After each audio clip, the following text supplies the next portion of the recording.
Chairman Peoples Party Bilawal Bhutto نے کہا کہ اپوزیشن کالے سانپ کی بات کرتی ہے۔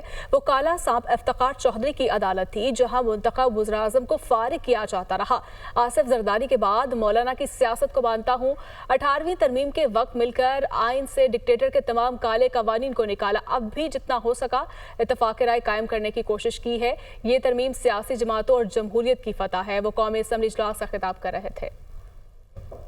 ہمارے اپوزیشن کے دوست کالا سانپ کی بات کر رہے ہیں۔ میری نظر میں اس پارلیمان کے لیے، اس آئین کے لیے جس نے ایک نہیں، میں گن نہیں سکتا ہوں کہ کتنے وزراء اعظم کو فارغ کروایا، وہ کالا سانپ ہمارا افتخار چودھری والا عدالت ہے۔ جو مولانا فضل الرحمان صاحب کا کردار اس پورا پروسیس میں رہا ہے، یہ نہ صرف تاریخ یاد رکھے گا، مگر آج اگر میں اس فلور پہ فخر کے ساتھ کھڑا ہوں کہ ہم یہ آئین سازی کا عمل کر رہا ہوں، تو اس میں بھی سب سے بڑا کردار مولانا فضل الرحمان صاحب کا رہا ہے۔ کہ اگر پاکستان کی سیاست اپنا والد صدر زرداری کے بعد میں کسی کو مانتا ہوں تو وہ مولانا فضل الرحمان صاحب ہے۔ ہمارے بھائی وہ دے یا نہ دے، یہ ان کا بھی سیاسی کامیابی ہے۔